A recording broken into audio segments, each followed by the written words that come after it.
A2 milk forcefully नहीं होता है, जो बछड़ा पी लेता है उसके बाद जो एक्सेसिव होता है वो निकाल के A2 होता है, वो कभी नॉन वेज। फिर तो आप A2 का मतलब A2 सिर्फ एक मिल्क के अंदर सिर्फ एक प्रोटीन को करस्पॉन्ड करता है। मिल्क कैसे प्रोसेस से आ रहा है उससे A2 A1 का कोई फर्क नहीं पड़ता है।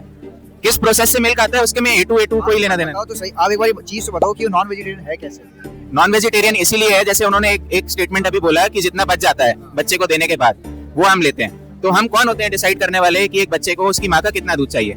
अगर मैं जब पैदा हुआ तो मेरी माँ को दूध आया, किसके लिए आया? अरे एक मिनट मेरी बात, वो अपने लिए आया, ठीक है, बट आपको पता है कि एक बछड़े को अपन है ना ज्यादा अमाउंट तक दूध नहीं दे सकते, नहीं तो उसकी तबीयत बिगड़ सकती है। और अगर अपन जो गाय है उसके थन के अंदर अपने दूध ऐसे छोड़ दिया तो जो दूध पड़ा वो उसके लम्स या फिर हाँ वो होता है वो So- निकालना, वो एक तरह से वो खाली तो कर रहे हैं उसको, एक तरह से वो अगले दिन उसके वापस से नया दूध बनेगा।